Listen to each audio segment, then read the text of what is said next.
All right, guys, welcome back to the New Legacy podcast. I got the man, the myth, the legend right here, Chase Wallin. He literally drove in from Vegas with the freaking TRX, terrorizing the street of the Bay Area over here with that monster. Yeah. But yeah, man, thank you for coming out and sharing your story. Yeah. I'm just shocked to see how young you are and how much you've accomplished. And yeah, man, it's crazy. I didn't know you're 21. I was like he's like 20 something. You know what I'm talking about? Yeah. But yeah, tell the audience a little bit about yourself and where you're from, brother. Yeah. So I'm born and raised Las Vegas, and I got kicked out of high school 2 months into senior year. So I graduated a little early. Right out of high school, I started working in the family business doing construction. And I wanted to make a little bit of money after work. So me and a buddy from high school started up a floor care business. So we were doing like carpet cleaning, tile cleaning after work. And he was from Canada. He had to start up a company to get on his business visa. Mm-hmm. And so he had a family friend that was in this little niche called fleet washing.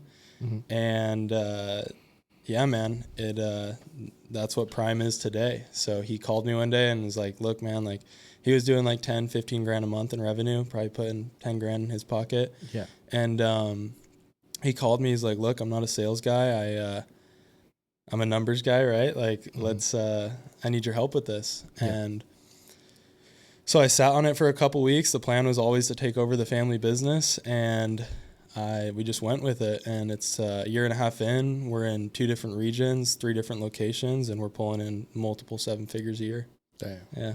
That's crazy. Okay, For the people that don't know, but congratulations, by the way, that's like a hard milestone. We work with a lot of business owners, and a lot of them don't hit that 7-figure in a year mark. You know? Yeah. That is like...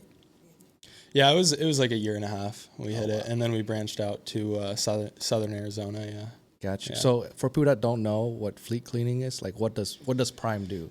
Yeah, so we work in the transportation business. We service customers like Waste Management, Republic Services, a lot of anyone with a fleet of trucks, whether you're a construction company or a waste company with 5 or more trucks. Mm-hmm. We set up a schedule where we go, every week, every other week, after hours or on the weekends. Yeah. And we send a crew and we clean the whole fleet. And we do exterior facility maintenance. I mean, we do all the cleaning for the Walmarts.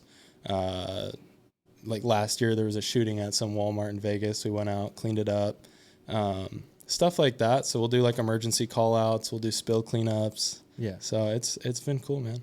Yeah. Wow. That's crazy, Yeah. bro. I mean, the job is not like fancy or, bright looking or so, but it's like, it's the real deal. Like, yeah. It's blue collar. Yeah. Yeah. Cause a lot of people on the internet, they see like glamorous job, like flashy stuff like that. Yeah. But Yeah. they don't know that the business behind the real business, where it's like you put your head down and like literally grind and stuff like that. Yeah. And, that's kind of something that my partner knew going in. I mean, we've been in business with each other since we started, and I mean, I couldn't do it without him. He is the brains behind a lot of it, and I just execute. You know what I mean? We move fast. Once we find something that works, we just stick with it, and just. Are you like more into sales or like fulfillment? Yeah, side? yeah. So I do a lot of the sales, customer acquisition. Mm-hmm. I mean, that's what I do. He does a lot more of the operations. Yeah. We just hired an operations manager, so he's kind of stepped his foot out of a lot of that, and just working on some of the bigger things that need to be done. But yeah, I'm still super involved in the day-to-day, the sales, and we just started up our second company, Mint Bin. Yeah. Wow. Well, so you get a 7-figure business and you're doing another one. Yeah. So we're kind of doing this business to kind of prove to ourselves, the model we use for Prime, which is, once you find something that works, keep it going. If it breaks, if you scale it too hard, then fix it and keep going. So, wow. Yeah. So it's your business. Like how many hours a day do you usually work?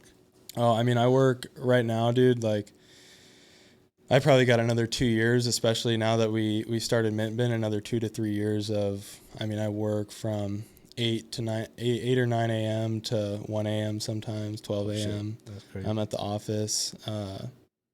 Yeah, so I work long hours. Yeah. Yeah. I mean, bro, you're 21, bro. You got Yeah. like fucking like, you know what I'm talking about? Like you're Yeah. like, Yeah.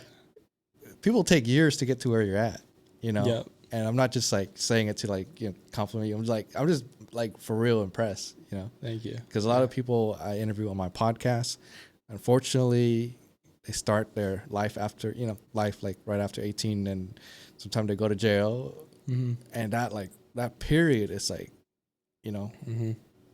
crazy. It's like deleted. Yep. And then they have to start at 30, 40, 50, which is like, I mean, insane. I was lucky I had a great family growing up. Can't complain. I had a great come up. So yeah, I had good role models in business and just life. So yeah, my dad was a businessman, still is. The plan was always, like I said, to take over his business, and I might still be involved in that one day, but we'll see what happens. So like growing up, did you have to you had good role models. Do you have any like conflicts with yourself or anything like that? Or What do you mean? Like, some people that have depression, some people that have like all kinds of. No, dude. I've always been I've been a tough person, you know what I mean, mentally. Yeah. So I've never really had issues with that. There's always times where people might feel sad about something, but I think that's what my partner and I both do pretty well, is we're able to kind of filter out a lot of those emotions and just keep pushing. I'm in sales, you're in sales. Yeah. And you being so young, how do you deal with like other people's problem when they come at you and stuff like that? Like, because sales is all about like freaking customer service. Yep. At the end of the day, it's like, it's not as people are not as black and white as we think. Yeah, the customer's always right? So I kind of live by that, and if I'm upset with a customer, at the end of the day, I know they're my boss, and I just keep pushing, man. Like, I just kind of look at the bright side of things, look at the end goal, and kind of just shoot for that. And we love what we do, so we don't really have a ton of pushback on like, oh, I don't feel like doing this today, or man, like, I don't want to go work today. Like, our team is awesome, our crews are awesome. My partner is, I couldn't do it with anyone else, and yeah, man. So it's been pretty easy. I think a lot of it is, the people that you're in business with and the people that you surround yourself with. Yeah. We only hire people that we want to work with. You know what I mean? So that helps a lot. It helps filter a lot of that out. Yeah. Well, that's crazy. I don't know. Like, I'm just so shocked to see you so young. I'm used to seeing like younger people like you, like just be partying and going ham. Yeah, but, we still party, bro. Like we still party. We Okay, go out. We go out. Like, yeah. Okay. Fuck, that's so crazy. Yeah. Bro. All right. So, with you like growing a real business and like kind of like boots on the ground a lot. Like, do you have any like aspiration or something else you want to like put together? Stuff like that. Yeah, in the future, like that.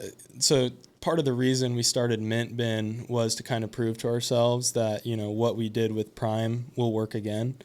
And, once we're able to do that and really show people the raw numbers, we want to help people do it. You know what I mean? We want to teach people how to do what we did, and just kind of lay it out and show people like there's no secret sauce. You know what I mean? It's just, you got to do these things and stay committed to the end goal, and things will work out. Things will go your way. Yeah. Damn, that's crazy. All right. So tell me, I have this wheel of life, it's a new thing I'm doing. Yeah. But, the audience can get to know you a little bit better about your faith. Are you like a big faith guy or? Yeah. I grew up going to church, so I believe in God. I don't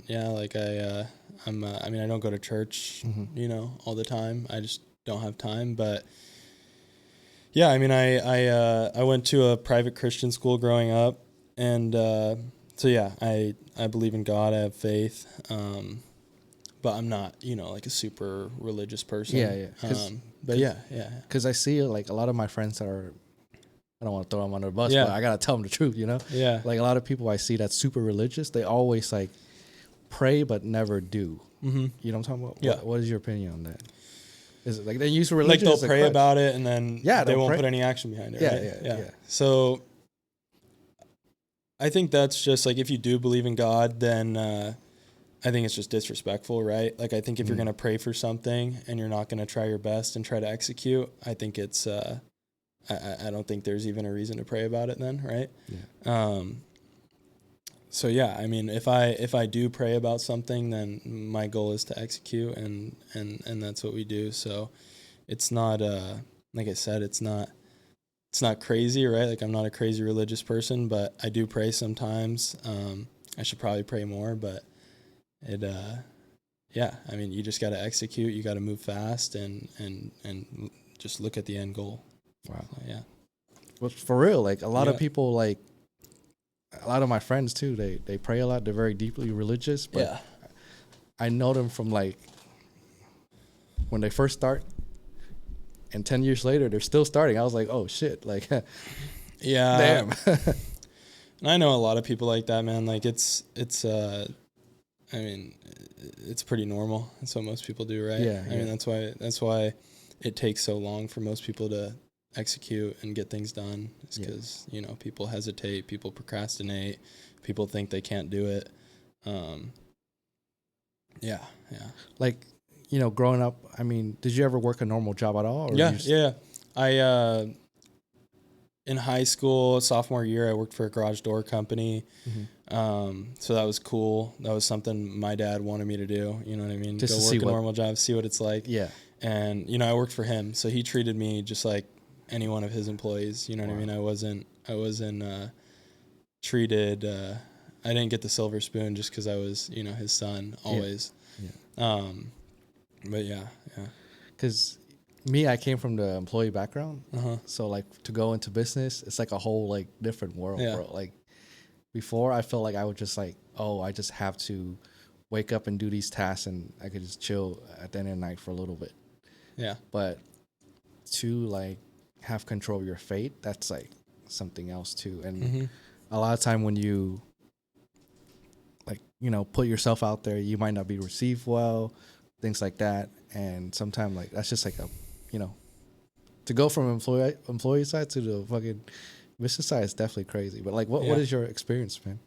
Yeah. I mean, I always hustled, like, growing up. I flipped dirt bikes, 4-wheelers. Mm-hmm. I mean, I was always trying to make, money during school, whatever it was. I mean, I know in middle school we had Lost and Found, right? And so like every Friday you could buy everyone's Lost and Found items, right? Mm-hmm. And so I'd go in and they were $1 a piece. So it'd be like laptop cases, phone cases, hydro flasks, all that stuff. Yeah. And I'd go in with like $100 and buy everyone's shit. Oh, and shit. then sell it back to them for $3-5, whatever it was. Damn, so this guy been scheming. little This guy stuff been like that, scheming man. since day one. Yeah. This guy. Yeah.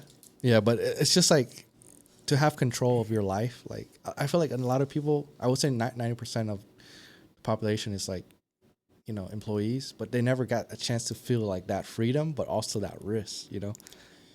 How do you like manage like the feeling of like, are you scared like going into projects and stuff like that? I'm not scared. I just know, I was telling Gio earlier, like, I just know once I start, like, even if we do fail, we'll learn from it and we'll know why we failed,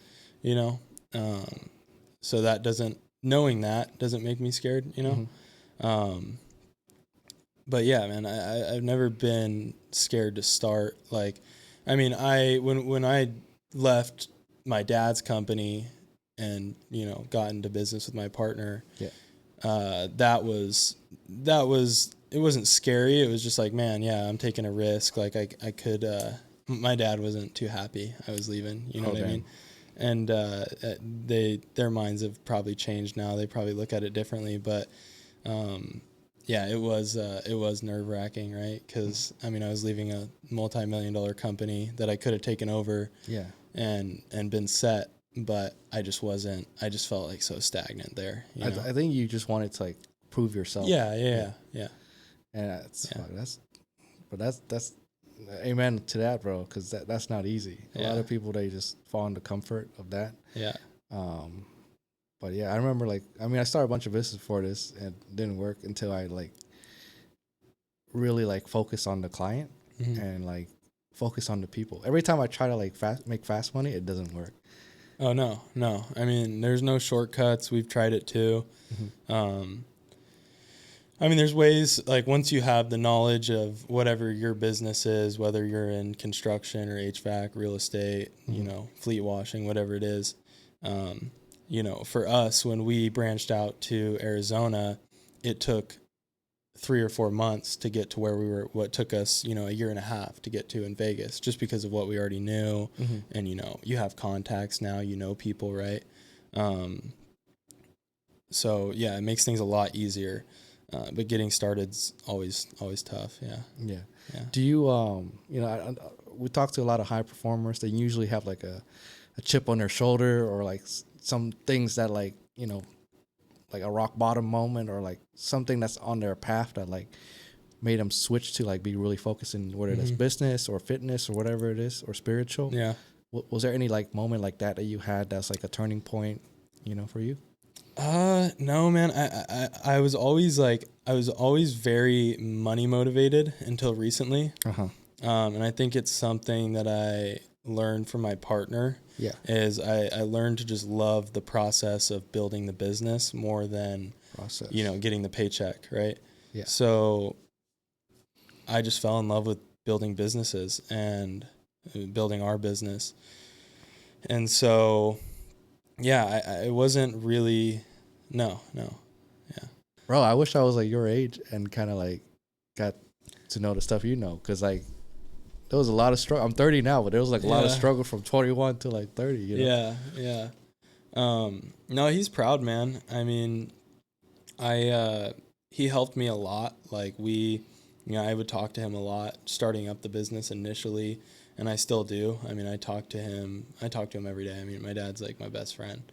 But, and my parents were younger too, so they were able to relate to a lot of things I was going through with my business in the beginning. Yeah. And, you know, a lot of people I've met along the way have helped me, so. Yeah. I mean, I'm working on a project with, you know, Bill Haney right now, and he developed Evans. And like, bro, shout out to your dad, bro. Like, built like a stud, you know? Yeah, thank you. Yeah, like, I'll be happy you said that. No, for real. Like, because we're from the Bay. We're from the Bay Area, right? So, like, we don't have a lot of good father action over here, you know what I'm talking about? Yeah.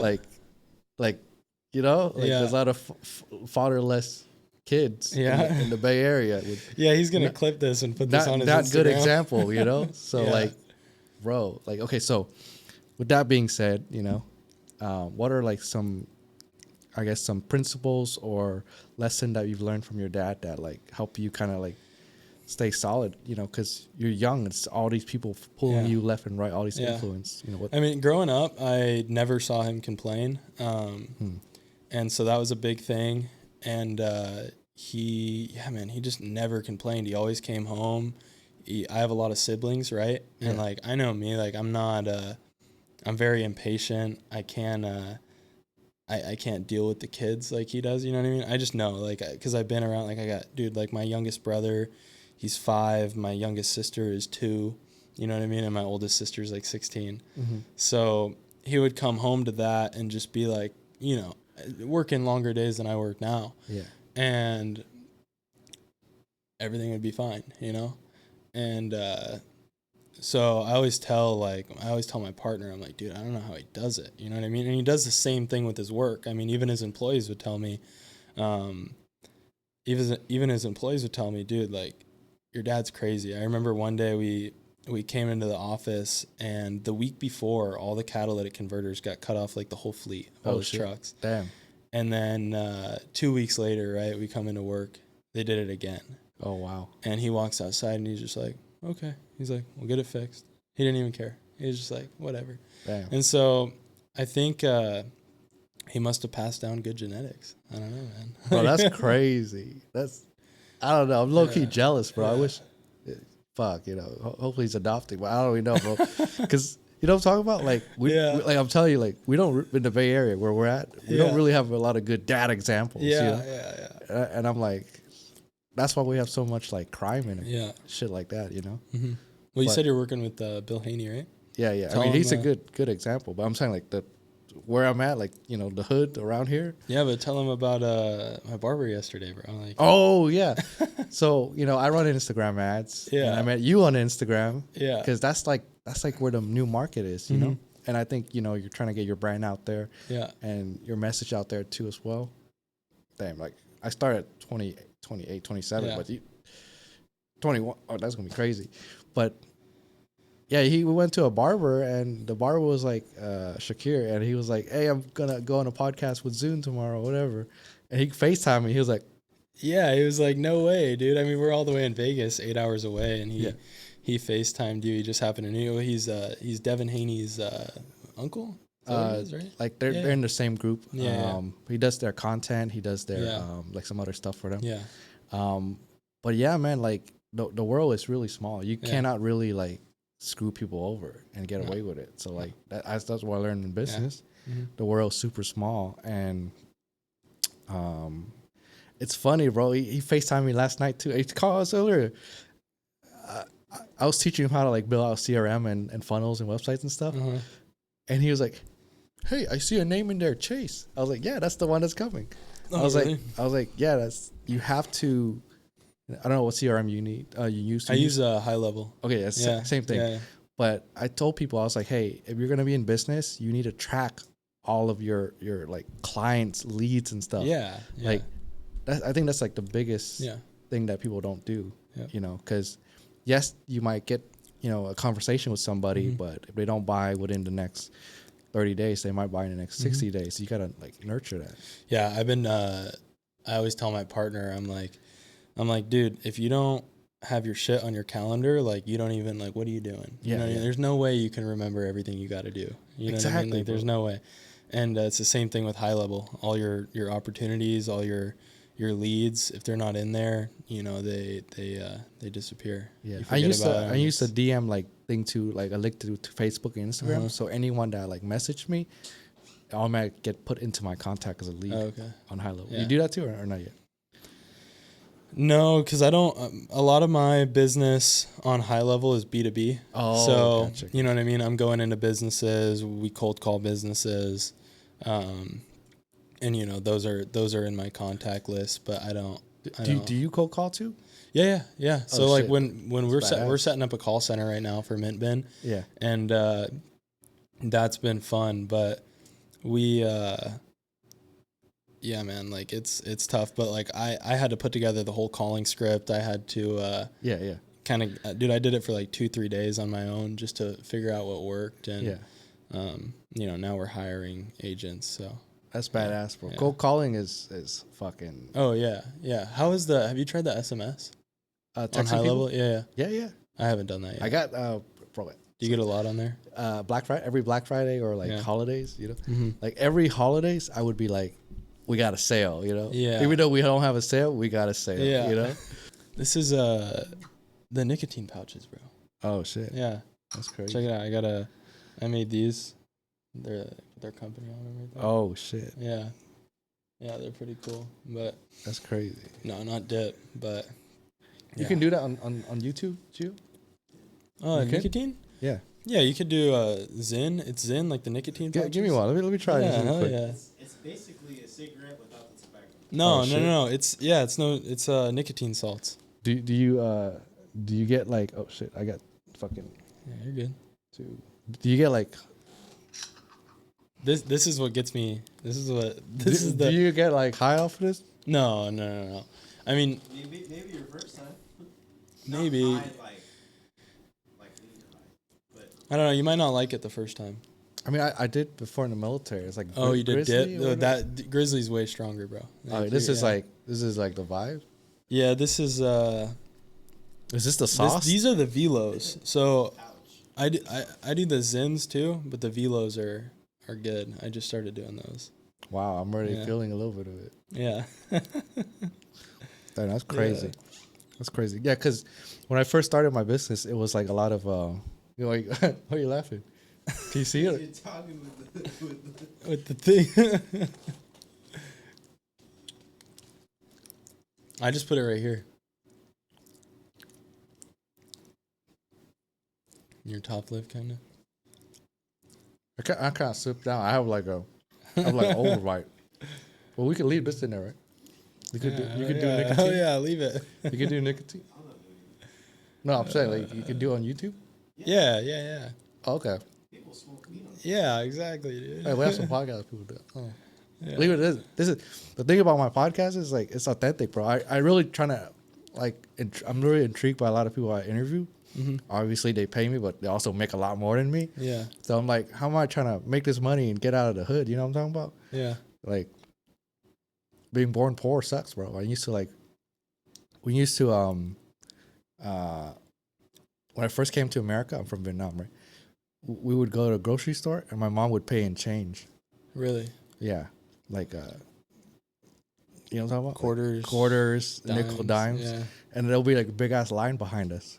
Oh fuck, dude. Yeah. I was like, fuck. I was don't like, wanna damn, do I that. wish I have your dad. You know what I'm talking about? No, but tell me a little bit like how do you? I mean, obviously you have employees. You coach them to get over the confidence on, like sales call and stuff. Yeah, I mean, dude, I do 99% of the sales for Prime. Mm-hmm. Mint Bin has been kind of 50-50 right now. Yeah. Eventually, I'll be, a little bit more standoff on that. But as of right now, dude, like I love being a part of it. So it's like I said, it's not work to me. Yeah, because I try to put together a little sales team before, but it seems like I'm the only one that could sell. I don't know. Yeah. You have that problem too, or it's you just kind of got to make it bulletproof. Like with Mint Bin, we do like appointment setting. You know what I mean? Yeah. And then and it's all a script, so they just read off a script, right? Yeah. And after they set the appointment or whatever, we close it with a script too. And so it's all over the phone, at least as of right now, and it's been good so far. So yeah. Do you usually try to close people on the first call, or like? Yeah, I mean, some people obviously you're gonna get people that want to sign up right away. I mean, same thing with Prime, with the B2B. I mean, we sometimes it takes 6 months to get in with a company. Sometimes it takes a week. Sometimes it takes 2 days. You know what I mean? Sometimes. So what we do for Prime is we'll go and do like a free demonstration wash for them, right? Yeah. Whether it's for a gas station, a Walmart, a fleet of vehicles, whatever it is. And we'll go do a free demonstration, and then, we'll figure out, hey, like what, most of them are either using a company or they use like a drive-through truck wash or they do it themselves, whatever it is, right? Yeah. And most of the time we can save them money because we run routes, right? So we run tight routes. We're able to get our prices low. When our guys are going to service a company like Waste Management, they'll do 2 locations a night. They'll do something. That's like, the thing I saw on your picture when you called me. What? Like the Waste Management truck, and it's like a lot of them. Oh yeah, yep. Is that your marketing tactic when you call people and they're like, I don't even know it showed up like that. Yeah. Really? I was like, this guy own part of Waste Management or something? No way. I wish, dude. Yeah. I'm gonna go to the Open this year. But no, they're awesome though. They're a awesome company to work with. So Yeah. Yeah. Quick question, side question. yeah. You play tennis too? Tennis? Yeah. No, dude. I just started playing golf. I played pickleball before. Yeah. We're We're learning, Gio. This is upper class activity. All right. No, dude. Like Tell I me, suck at everything, dude. Like I grew up playing football, tackle football, flag football growing up. Yeah. And by the time I got to high school, I was on this small Christian private school, and I was like, it just wasn't. I wasn't playing with my buddies anymore. It wasn't fun, and I was small. Like I was a small kid. I was 5'4" sophomore year. Like I was, I wasn't. I was a late bloomer. So Bro, on Instagram I thought you were like 5'4", but in person you're like 5'11". I was like, damn. yeah, I look short on my Instagram. Yeah, probably, bro. We gotta. Yeah. Whoever's gonna be filming him in the future, hit the angles, like the low angle, Yeah. boom up. Yeah. So. And that's pretty sick, bro. Cause, bro, whatever that's the sauce, bro. Let us know, cause a lot of people, when they start entrepreneurship, they start from the bottom and literally with like no money. like, what are some principle that helps your business get to 7 figures in like the 1.5 year mark? Yeah, I mean, we kept reinvesting into the company. So when we branched out to Arizona, we had $500 in our bank account. We had $25,000 on our credit cards and $25,000 in payroll coming in. Wow. And we barely made it every single time, barely. Wow. And so for 4 or 5 months, my partner and I didn't pay ourselves. Like, dude, I had shit racked up on my credit cards. It sucked, bro. It sucked. That was the worst. But we saw the light at the end of the tunnel, and we kept going. So you have hair like, still? Yeah, dude. Like, kind of. You got hair, bro. Yeah, It's not stressing enough. You know how to handle it well better than me. Look, I know. Yeah. Yeah. But I mean, that's what was me too when I first started. It was like I was like, if I fail, I fail. Yep. Yeah. I mean, you just learn from it. So Yeah. So you take risks, and I see that like the one thing that a lot of successful people have, and you had it too, because when we first talked, you're like, hey, I want to get my voice out there. I was like, okay, yeah. And you're like, I want to speak on camera. I was like, okay, cool. A lot of people, bro, when they call me, usually it takes like months for them to build the courage to really? like go get on camera like this. Yeah, dude. I mean, I just wing it. We just wing it and figure it out as we go. Yeah. And that's like real entrepreneurship. That's the sauce. Yeah. Yeah, that is like, man, out of like, I have 1,000 people in my DM like hitting me right now. Yeah. And I'm like, you guys just need to just go out and just do it. Like, you from the call we had to the action, it was like fast. Yeah, like a week, right? Yeah, a week. And you're like, never been on camera before talking, but I don't care, I'm gonna do it, Yeah, bro, whatever. Yeah. But I was like, well, that's a good attitude too, because you're willing to like strip the armor, get on camera, and you're like, you don't even care if you like look bad or not. You're just like, I'm gonna start, Yeah. Yeah, that's crazy, bro. So you had a bunch of, credit on your cards and stuff like that, and you had to do the business. Was there any like moment you're like, fuck, it's not gonna work? Yeah, dude. So like, I'm a spender, man. Like I have to really, like, that's my biggest problem, I think, is I'm a spender, dude. And like my partner's not. And so he kind of holds me back, keeps me in line. And that's the only reason we're still in business, honestly. It's really because, dude, like, shout out to the business owner. Yeah, dude. Shout out Jace.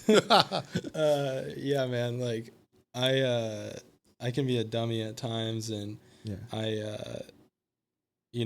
like, dude, we'll figure it out. The money comes, the money goes, and that's just not how it is all the time. So I think I learned my lesson with that, especially when we branched out to Arizona. And so. Bro, you're from like a different like perspective where you tend to have like the invisible hand kind of like on your favor. Yeah. A lot of it was definitely luck. You know what I mean? Yeah. And I hear a lot of people, when I first got into business, everyone was telling us, both me and my partner, like, hey, man, this is going to be hard. This is going to take years, this, that. And I couldn't, man. Because I was like, if it's going to take years, then I'll go back to the family business, you know? Yeah.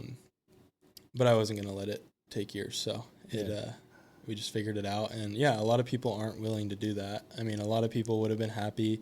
We were doing 90 to 100, 110 grand a month in Vegas.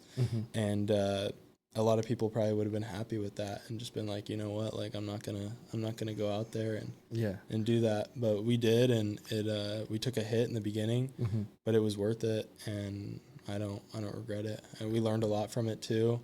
And I think it'll help us grow when we want to grow again. Yeah, I think what you really do well is like you can stomach a lot of risks. Yeah. And just be like, I'm gonna carry through. I think the confidence you have probably come from like your past, like that you followed through on your risks, Yeah, and I've always been like that a little bit. I mean, my parents aren't super frugal, but they're smart with their money. You know what I mean? Yeah. And so, dude, I have really, really bad ADHD, like if you can't already tell. And No, you're good. so bro. yeah, like I'm trying to yeah. learn, bro. I'm writing notes. Yeah, I'm I like, have really bad ADHD. So like growing up, like I didn't do good in school. But I think it helped me with certain things Yeah. too. You know, I think it helped me socially. I think it helped me with friendships, stuff like that. Because I was always like the fun dummy to be around. You know what I mean? Like if someone told me to do something stupid, I'd probably do it. And so it's the same thing. But I think now it's like I want to prove people wrong in business. You know. what kind of people are you trying to prove to?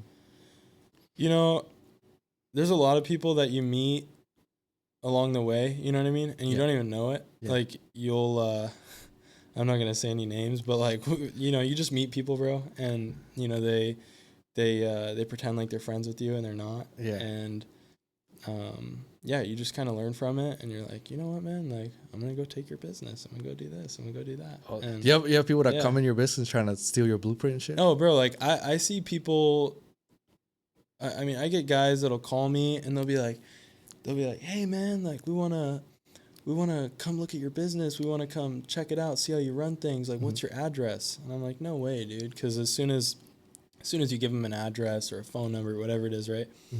Whatever your business may be, I mean, and for us, it's you know they'll show up and they'll follow my guys to all of our accounts, and then they'll go talk to all my customers. You know Oh, they're I mean? trying to backdoor you. Yeah, exactly. And I know it because you know we've tried to do the same thing to people that have you know tried to screw us over, and it happens all the time, bro. But it's like I'm sure you know it, bro. Like you're Yeah. like, you get it. Like it's part of the game. So It's just so crazy. Like business, you got to be like brutal, bro. yeah, and it forces you to because like I'm not.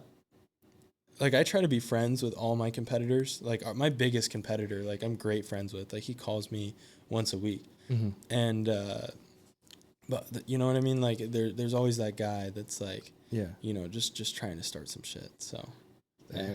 How do you like squash that and like and keep? I mean, moving? either you put them out of business or you just ignore it and keep doing what you're doing and just know that if they keep doing what they're doing, they're gonna fall out one way or another. Do you believe in karma? Yeah, hell yeah, yeah. I mean, I've experienced it myself. I mean, I think what goes around comes around, man. Like if you the way you treat people, what you give, you get back. And like karma is very real. Yeah. Like, cause you know we work with a lot of business owner, and we seen like anyone that's trying to one up or like get over somebody. Yeah. They might win within the next like couple months, but like that doesn't last.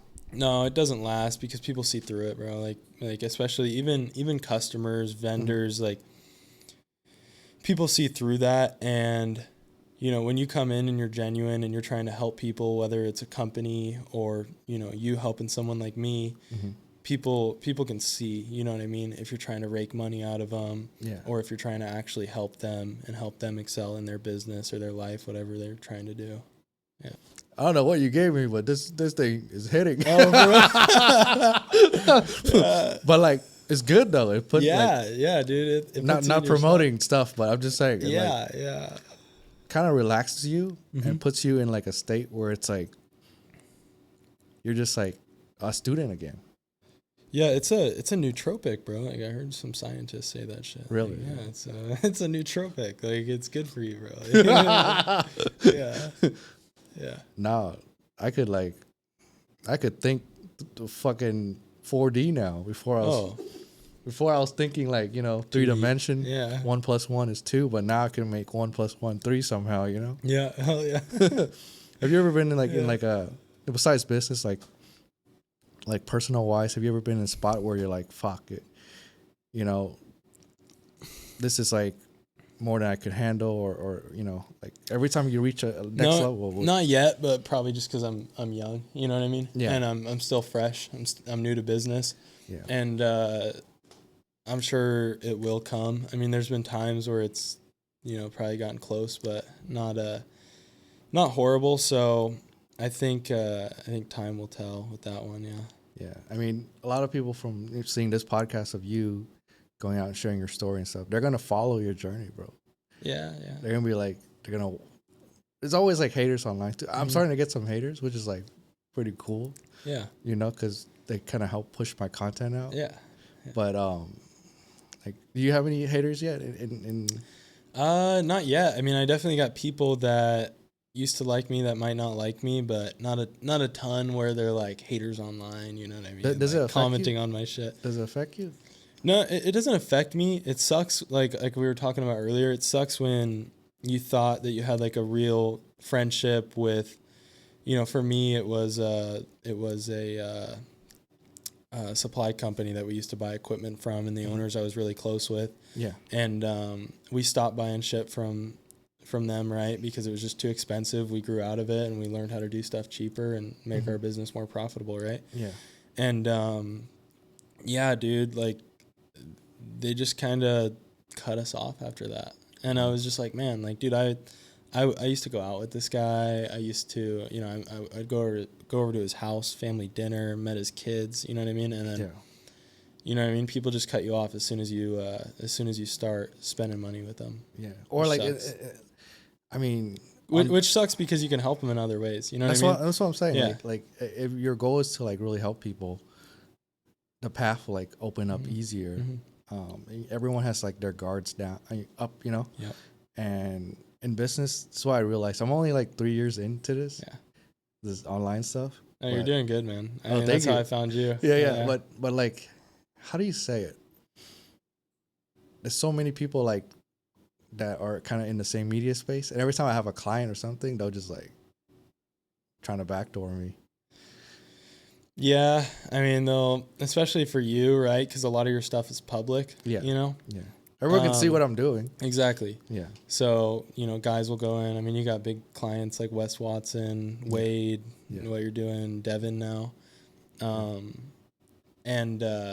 Yeah, man, I mean, people will totally try to backdoor you on those. And we experience the same thing, but our business is so niche and so tight that the chance of someone following me and looking through my shit is a lot lower. You know what I mean? Yeah. With yours, everything is public.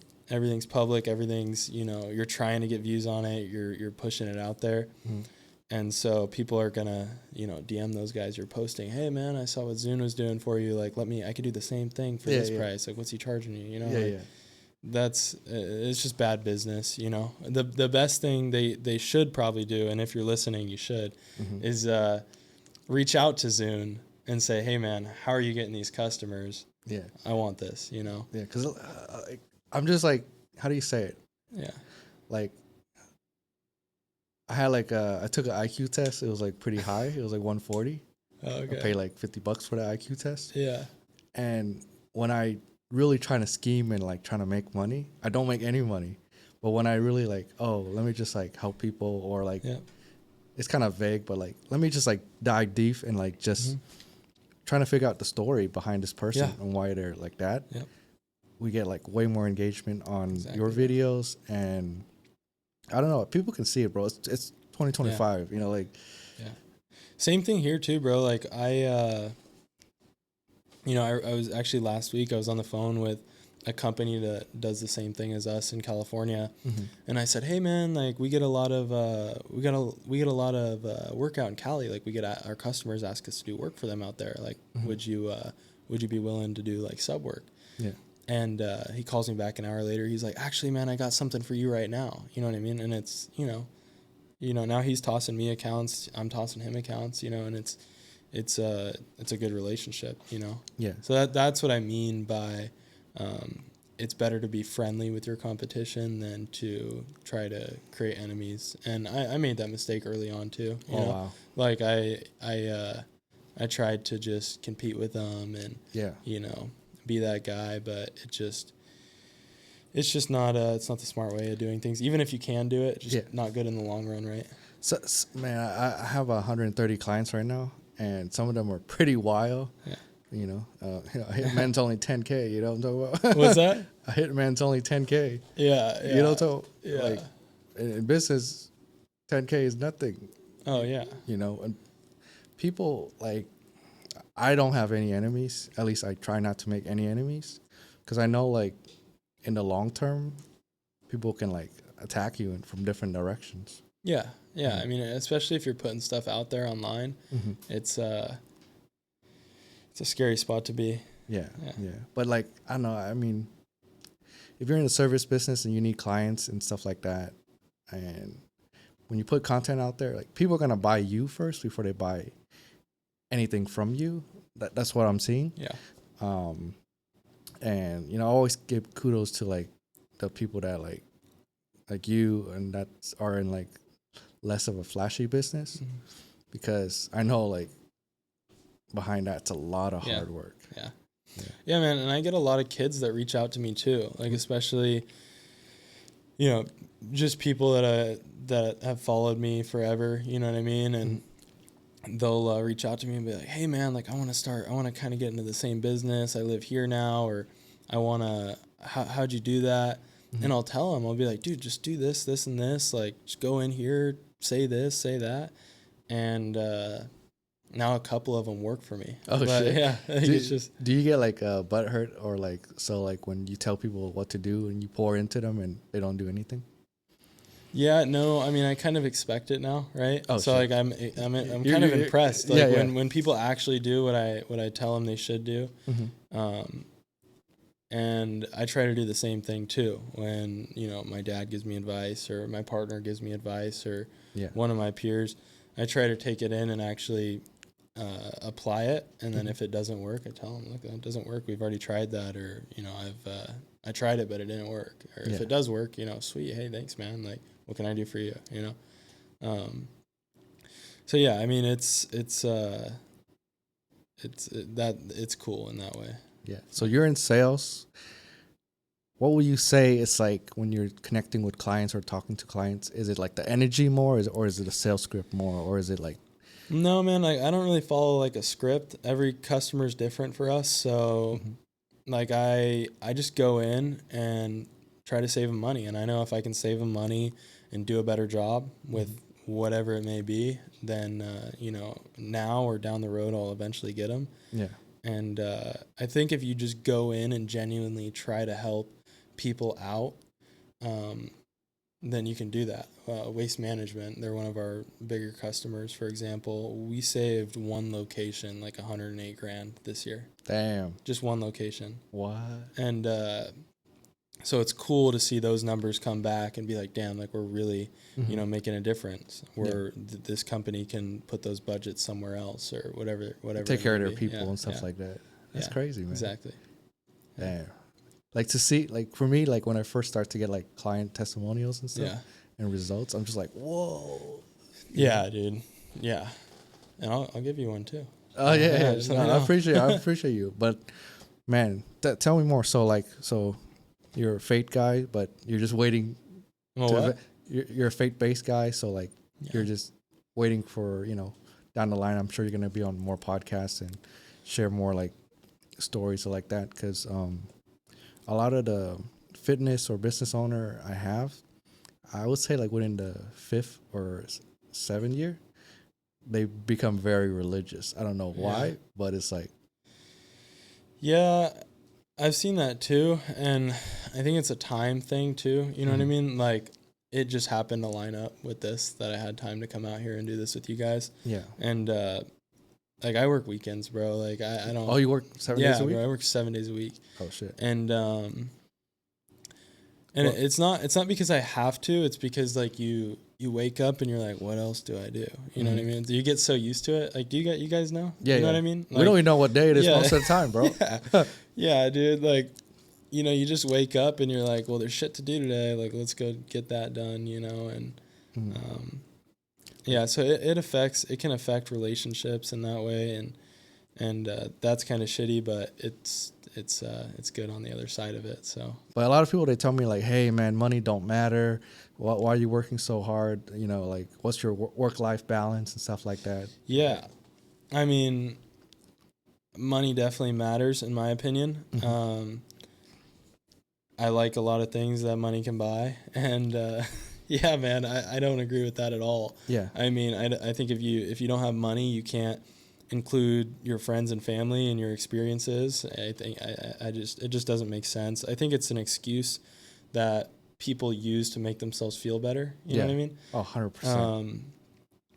And a lot of people that don't make any money say that. And I do, like, my customers, they'll come to me and be like, dude, like they all make good money. You know what I mean? All my customers, they're, you know, operations managers, fleet managers for large companies. And they're always like very supportive. You know what I mean? They're like, man, like, you're young. Like, they don't look at me like, oh, well, you're making more money than me, so like you shouldn't be getting this contract or this account. You know what I mean? And so it's cool to see that. And I think part of that is probably because my partner and I are younger, so they respect it. Yeah. But I think, I don't know, man. I think it's just an excuse that people use, and I don't agree with it. Yeah, money is a sore topic, bro, for a lot of people. And I heard this quote somewhere. It's like, you know, life is a game, and money is how we keep score. You know. Yeah. Yeah, I mean, I think there's I definitely agree with, like, there's other aspects of life besides money. I think more people are driven by money than other people. Yeah. You know, even people that are in business. Some people are in business because, you know, like I was talking about earlier, like, they just fall in love with the game of it, and they just know money's on the other side of things. And like, that's what my partner explained to me. And he was like, dude, like, I'm not money motivated because I just know it's there on the other side of it, you know? Yeah. And I didn't understand that at first because I was so money motivated. Yeah. And once I kind of took that in, it was a game changer, you know, because like, you just don't look at, you're not penny pinching your customers. You're not looking to make $1 million off one customer, whatever it may be, right? Like, you're like, look, let me build a good reputation, let me do good work, and money will follow. Yeah. I think that's like there's no like crazy marketing strategy. Like, we do a lot of marketing for a lot of people. Yeah. And usually, like, when a company comes to us, they make like not a lot of money and they're spending all their money on ads. And I tell them, like, you just gotta like share your story and who you are first, and everything else will follow. And then you get a customer, you take care of them, and they become like long-term customer. Yeah. And I mean, that's what I'm experiencing that full time, because a lot of my clients are repeat customers. And when did that hit for you? So like, do customers come back? Yeah. I mean, we have a 40% turnover rate in Vegas, which is like, so if we don't grow 40% a year, then we're losing money, even though our RMR is where it's at. You know what I mean? Just based on the data, we would our revenue would just tank every year. Yeah. And so we get a lot of callbacks. You know, people will come in with a cheaper bid than us or whatever it may be, and they always end up coming back because they're like, look, these guys are fair priced, they do good work, and they show up on time, and they do what they say they're going to do. Do you ever get like emotionally involved, like in the deals, like, fuck, you know, what you do? No, man, like, because I always know there's another one, there's always another company, there's always the next person, the next door, whatever it is, right?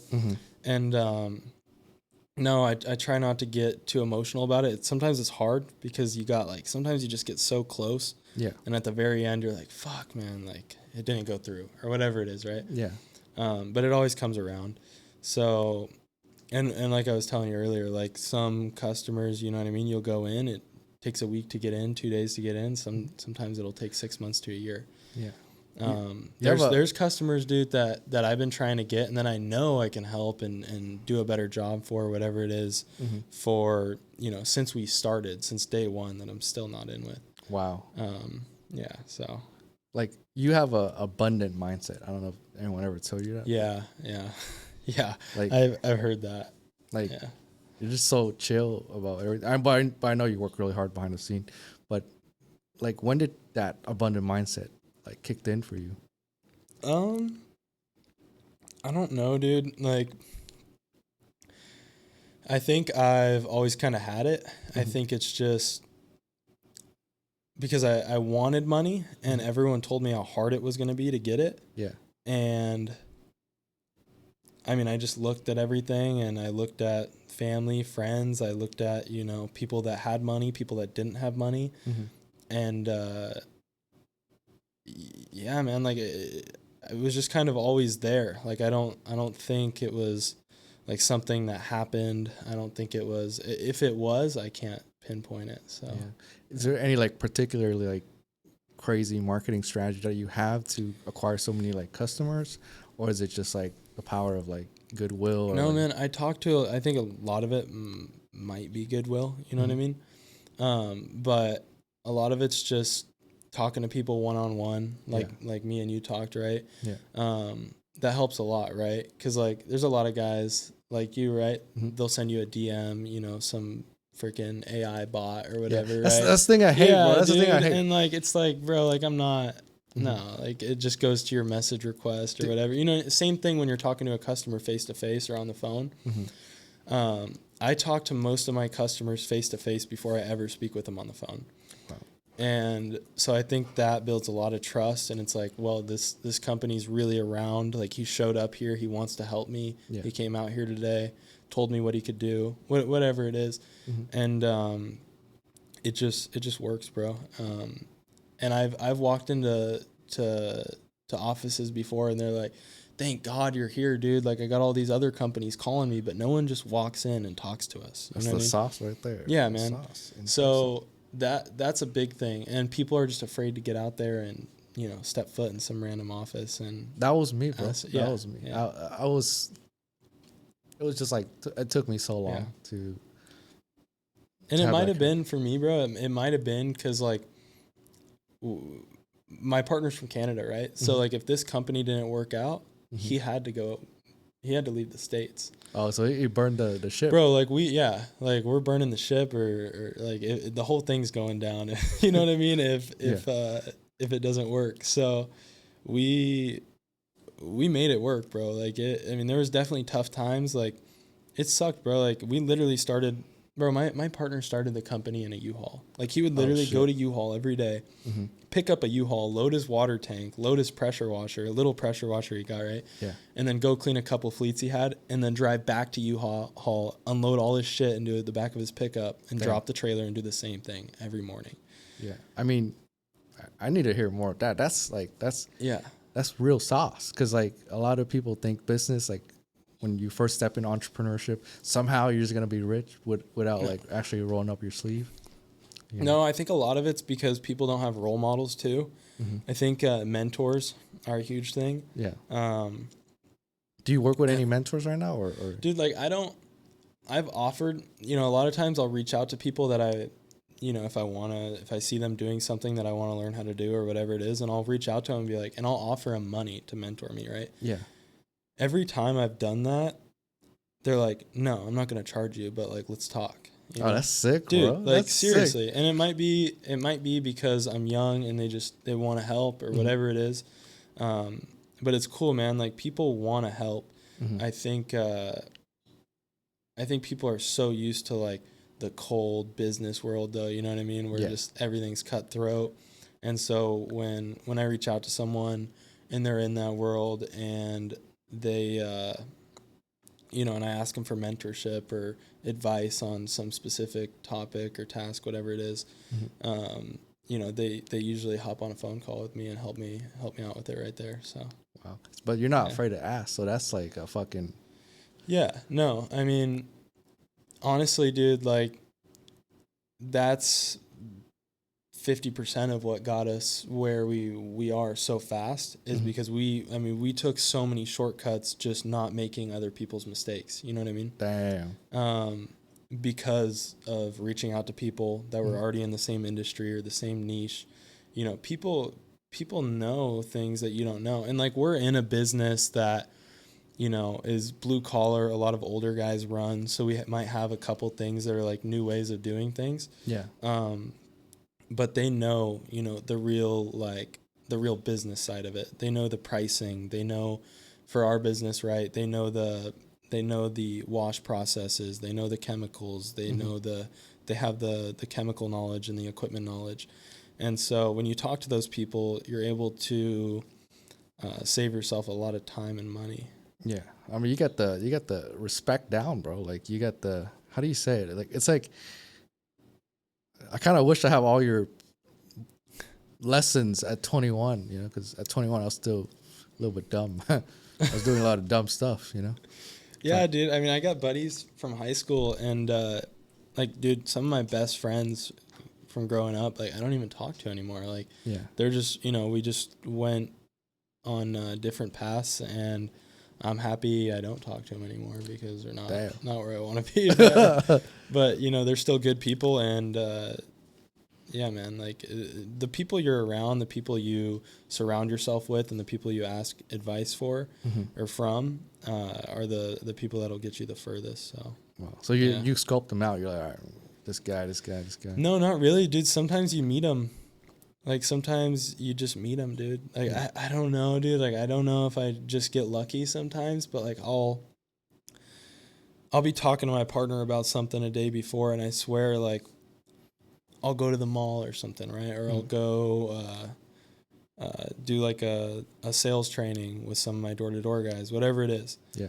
And I'll meet someone, whether it's, you know, I'm training someone and we knock on their door. Like, dude, I was training a guy, and we knocked on someone's door, right? And I gave him the whole pitch and everything, and he's like, yeah, man, like, I'll sign up for it. I actually used to own a bin cleaning business. Yeah. And I was like, oh, really? Like, it's pretty sweet, man. I didn't really think anything of it. And then he's like, yeah, and then I sold to, you know, a company that's a big competitor of ours. Yeah. And I was like, damn, man, that's pretty awesome. Like, what are you doing now? He's like, well, then I got into fleet washing. And I'm like, what the fuck? Like, is this like, this is weird. You know what I mean?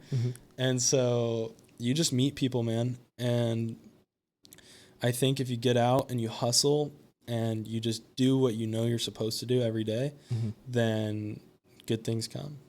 Yeah, no, you're 100% right on that. Like, sometimes like, I don't know where the next dollar is gonna come from, right? Yeah. And just like, all right, I'll just stick to the script. I won't, you know, and then it comes, you know. Yeah. But man, that's crazy. Yeah. I wish I know that at 21 though. But that's crazy, bro. I could tell like the way you reach out to people and stuff like that. That's even the way you reach out to me. It was like very like respectful, and you answer fast. That's the one thing that I see a lot of top salespeople. Tell them, bro, because a lot of people.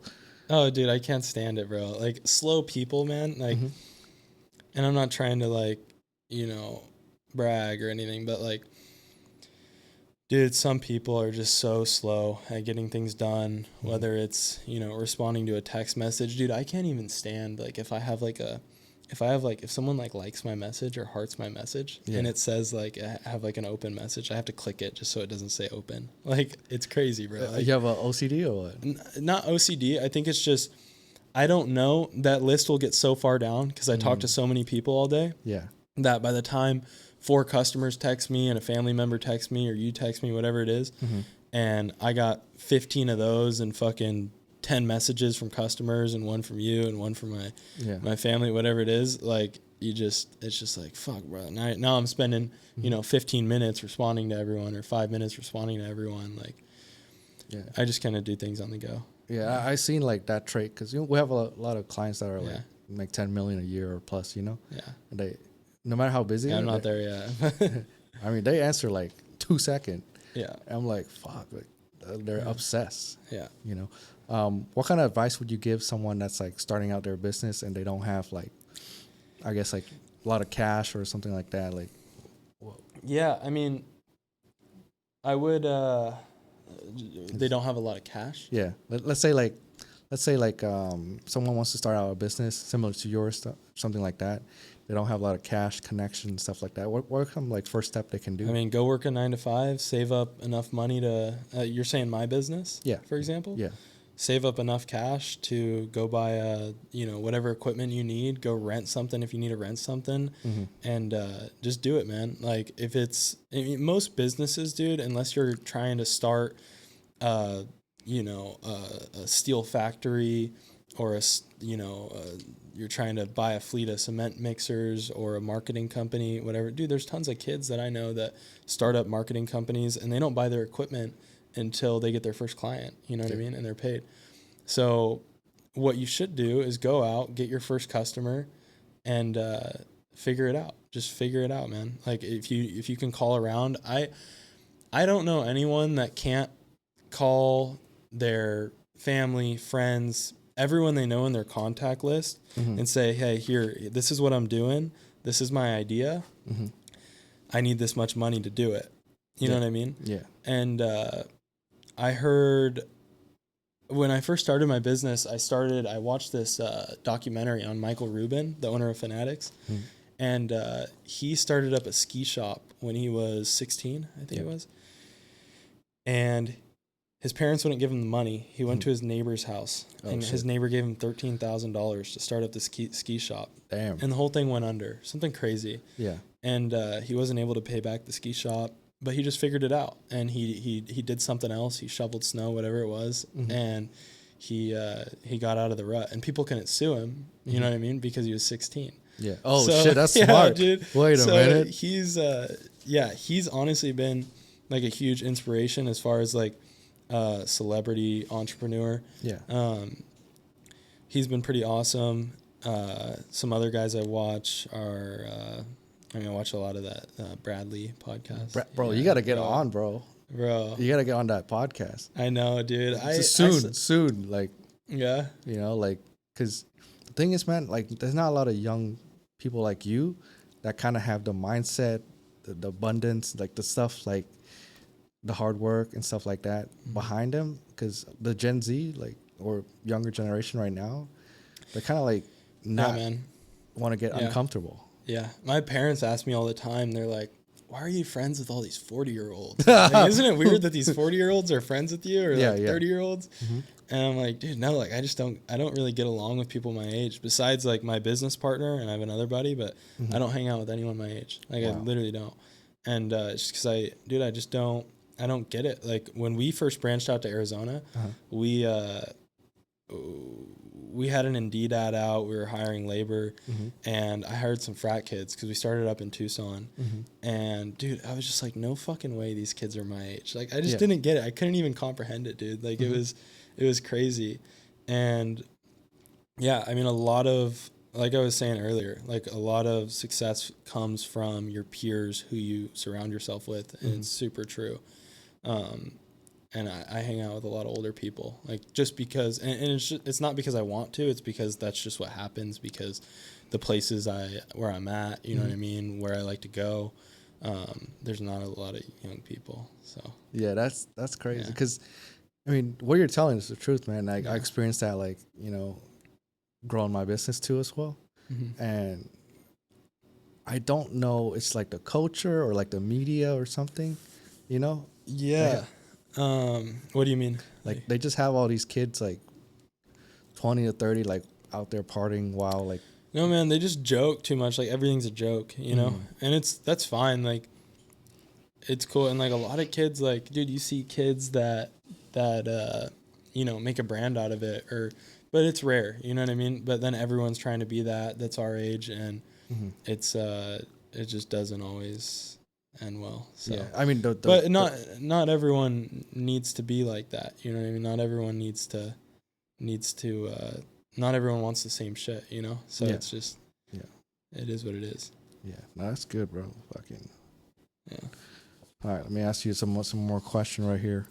So Mint Bin, so when did you started that? So we started Mint Bin about 2 months ago. The truck's been on the road for like 3 weeks now. We have close to 400 recurring monthly. Wait. 2 months ago? 2 months ago. Oh shit, Gio, we're doing something wrong, bro. We started that company 2 months ago. They got 400 people. Close to 400, yeah. And like it's growing every day, bro. Like we're like with the phone sales. I mean, we're picking up 20 to 40 a day at least. Oh shit. And does it come from like Google Ads, Yelp, or like? Dude, so I'll say it on camera, whatever. We use this system. It's called batch leads, and so we circle off a neighborhood. Yeah. And we just cold call all of them. We put them in a power dialer. They just read a script, right? And it works, bro. It works. That's sauce. That's sauce. It works. So it at first we were going door to door with it. We're probably gonna do like a summer sales blitz. And so I'm going to put together like a good commission structure for that. I'm probably going to have a bunch of college kids come out, a bunch of, kids that just graduated high school that don't know what they're going to do yet. Yeah. And they'll make good money. So at least with them, they come to you and get some real world experience, Yeah. And we're young too, so both me and my partner. And, so I think that'll help. You know what I mean? I think I don't know. It's my first time because a lot of the guys that work for us in Prime are like anywhere from like 30 to 50 years old. Oh, you know shit. I mean? Yeah. Damn. And so Mint Ben, when I'm looking for sales guys, I'm not looking for 30-year-olds to go knock doors or maybe to call, but not knock doors because they're not going to do it, How do you deal with like you said, a lot of people that work with you too are also older? Because when I used to be in the military, and at least me and my friend, we ranked up pretty fast. And we were like in the 22, 23. It was so hard to get someone 30 to like 50 to like tell them what to do, even though we're higher ranking than them, Yeah, I think they just respect you, you know what I mean? Because we pay our guys good. I mean, they always get what they want. Yeah. Not always, but most of the time they get what they want. And they get good pay, they get good hours, and man, I don't know. Like, I think my partner is a lot more involved with the guys doing a lot of the day-to-day, the actual truck washing, the pressure washing, and so he knows more about that than I do, but I think he connects with them pretty well. He's super mature. We're both pretty mature, you know what I mean, when we have to be. Yeah. And I don't know, man. I think they just respect us in some way. Yeah. You know what I mean? Maybe. I mean, there has to be some type of respect for them to. I mean, some of them have been working for us for 2 years, almost 2 years. Oh shit, that's crazy. Yeah.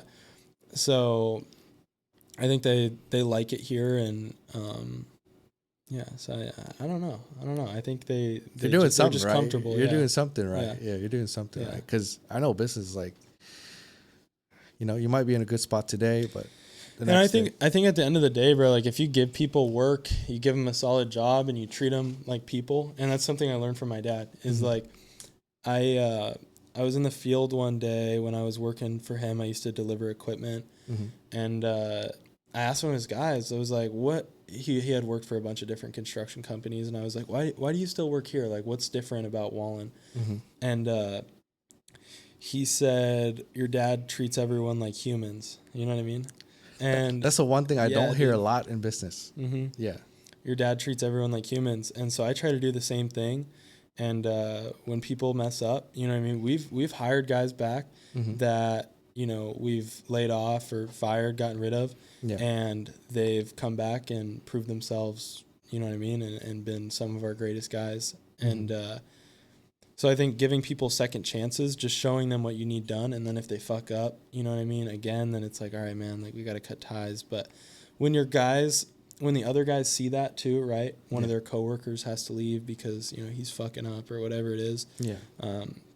They know what they have to do, and when they're doing their job, they're getting raises because they're doing a good job. They're making good money. So yeah, I mean, from an employee point of view, or like I would say everyday people, they don't know the heaviness of carrying a payroll. Yeah. Like tell them about it, bro. Because you're doing bro, it young, I try to stay. I honestly I try to not even look at it. Damn. Because I try to not look at the numbers. Like I tell my partner, bro, don't tell me when shit's going bad because it's gonna fucking because I'm the sales guy, right? Like I'm supposed to be happy, Yeah. So me too. I just tell Gio, like, hey, when shit don't go right, just like keep that energy that direction. Yeah, keep the energy over there because it's gonna fuck me up. But dude, it's like, I don't know. And so my partner handles a lot of that stress, I feel like.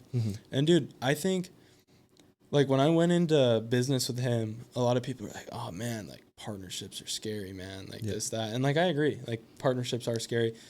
And but dude, I wouldn't do it with anyone else. I can't, bro. It would be, we wouldn't be where we're at today. There's no way without him or without me, right? And it just makes things a lot easier. I mean, you're giving someone 50% of the work, right? Yeah. And if you get the right partner, Yeah. right, they're good at the things you're not good at, and you're great at the things they're not good at. Yeah. So, yeah, man, it just. Yeah, it I just mean, I had a works. lot of partnerships before, and then when they stop carrying their weight, it's like really heavy. It's hard, man. Like, I could see, like, and I've had other friends contact me, hey, man, I want to start this business. Will you help me? Like, will you partner with me? And I'm just like, no, man. And I've tried partnering with other people too. I mean, that's what, I can't talk too much about it just because I just can't. Yeah. But that's what brought us out to Arizona, was a bad partnership. It was a failed partnership. They tried to screw my partner out of the whole deal, and so we took it all. And yeah, man. I mean, that's what it is. So. Yeah, because I don't think like you really get the full human experience unless you're an entrepreneur, you know. And I'm always pro entrepreneur because like you make shit happen out of nothing. You know what I'm talking about? You make shit happen out of like your own mind. And a lot of time it's like, you know, now people are like more entitled than ever before. Yeah, bro. And like you need to have people that want to help you win too. That's the most bro, important. Like, and that's like when I came into the business, I respected that Jace had started it up, right? And so he was really frugal in the beginning, right? Like he was like, man, like using his own truck, you know, he had just got his trailer set up and everything. Our first, you know, actual like wash unit. And I was like, dude, we're going to need another one if we want to grow and not, you know. That's the thing, bro. And so he was like, no, man, like he didn't want to build it how I wanted it built. And so I was just like, fuck it, bro, I'm going to pay for it. Yeah. And so I just paid for the whole rig. It was $45,000. But like, shit. I paid for the whole thing, and I was like, dude, like, but now that's ours, you know what I mean? And we built something together, and I feel like we both respect each other now.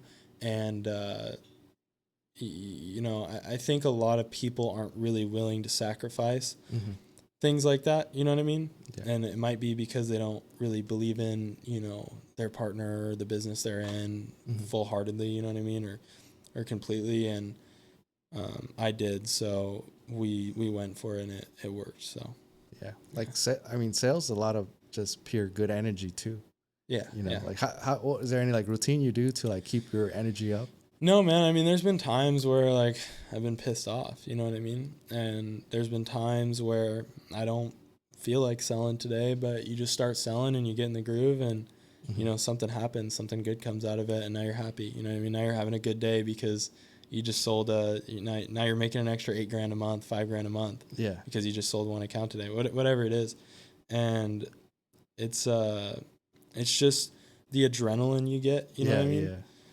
Are you an adrenaline junkie? I think I used to be, dude. Like I used to do like more like crazy like action sports shit. You know what I mean? Like I grew up off-road racing. I wasn't the greatest, but like off-road racing. Yeah, so I would race. Me and my family, we would go out and race short course. Have you seen like those side by sides, the razors? Yeah. And dude, like I would just overstep shit. You know what I mean? I was always crashing, and I wasn't the best. I wasn't the best, but it was a lot of fun, and I learned a lot. But yeah, man, I don't know. Like I think a lot of it is like you still have a little bit of like that money motivation, you know what I mean? And so hey man, like I want this car, I want this watch, I want to go here, whatever it is. Yeah. Or I want this lifestyle, whatever it is. And you just got to figure out a way to go and get that. And if you want it bad enough, you just figure it out, man. Do you see a lot of like lifestyle creep that you have or anything like that? Dude, like I try not to I used to, man. And like, I try to just save my money now. You know what I mean? Yeah. Like I'm trying to save my money just cause, it gets addicting. You know what I mean? Like when you're living that life, it's like, oh man, this won't hurt. This won't hurt. This won't hurt. Yeah. And, you see a lot of guys like go down that way too. You know what I mean? And they'll go down, they'll start making good money in business, and instead of reinvesting it back into the business, they'll go and buy a Lambo because they can afford it, or charter the jet, whatever it is. And that's $10,000, that's 250 G's, 500 grand that they could have put back into their business. I have a lot of clients that do have some exotic stuff that are kind of hurting them in a slow market. Yeah, dude. I mean, people over leverage themselves, and like that's what my dad taught me too. And dude, like, Shout out to dad again. dude, my dad's like Dave Ramsey, bro. Like he fucking like he won't finance shit. Like he's like, I told him like I was like, man, like I want to buy a Lambo, and he's like, well, don't buy it till you can pay for it cash. And I'm like, dude, no one buys those cars cash. And he's I like, do. I know a lot of people do. yeah, and he's like, well, then you don't deserve it. And I'm like, all right, man, like, you're right. I mean, you're not wrong. So no, that is sauce because a lot of people I have that are financing it in the slow market, they're struggling. Or they'll do like the rent to own or the lease Cario. Yeah, some of them are like pretty bad in, I guess like the interest rate and stuff like that. Oh yeah. But that's I mean, they'll put very little money down on a freaking. Yeah. I mean, you see all the kids, bro, in the hypercars now. Like, bro, that's like, it's like, bro, like, come on, bro. Some like, of them are selling it right now. They just got it for a couple months. Yeah, and then you'll see it disappear. Oh, yeah, I sold it. It was too much maintenance. I think Bress is like selling all his cars or something right now. Oh, really? Yeah, you look at the YouTube. I don't even follow it too much, bro. Like, it's just like, I try not to count other people's money. You know what I mean? Yeah. Try to focus on my own thing, but it is hard sometimes. You know what I mean? Because you see it and you're like, damn, what the fuck? Like, how's this kid have that? You know what I mean? He's my age or he's younger than me. There's always going to be someone that's doing better. And bro, you're fucking 21 out here. You know? We're just trying to learn some sauce, bro. There's always someone that's doing better, and whether they're, you know. Is there anything like any type of mindset you have to like not, you know, like get jealous or be comparison? Bro, I just don't give a fuck, bro. Like I just do my best. You know what I mean? I just try my best every day. I do what I know how to do, and when I say something's gonna get done, I get it done as quick as I can. You know, and that's all we do, and it works. So yeah, I don't know. I haven't really thought about it as like, do I have like a specific mindset, or because you do have I think a certain way? Yeah, you do have a lot of the quality of like the other people that I interviewed that are like pretty successful, and you have at a young age, so that's like super competitive. Like I can't wait to see where you're at like 25. You know? Yeah, I hope so, man. I hope it's still going good. So we'll see. But I can see you pull up in a yacht. Keep going, bro. One day, man. If you could buy one, which one would you buy? Dude, I like I like the Sunseekers. Have you seen those? Yeah. Yeah, I like the Sunseekers. He knows the Aces, brand, bro. Aces, the Lambo yacht. Yeah. What is it? A 65? 63? Yeah. They just came out with the new Lambo yacht. It's 110 foot. Bro, or something. what the fuck, dude? Yeah. Hey, as soon as someone gets that in San Diego, Ace is fucked. Yeah. I don't know. That's like, there's only like two of those. One in Miami, one in San Diego. That's Ace. Yeah, no, Aces is badass. Dude, there's not that many. I think he's the only one that has. He's the only one in California that has one, right? Yeah. Yeah, West Coast, he's the only one. There's another one in Miami, but that one sunk recently. Yeah, I saw that. Yeah, man, there's a lot. My dad has a Chris Craft. It's he likes older shit and then like restoring it, kind of making it his own. Yeah. And so that's pretty passion cool. project. Yeah. That stuff's pretty cool. And we go out to Newport a lot. So I have last year we did this event. It was War Heroes on Water.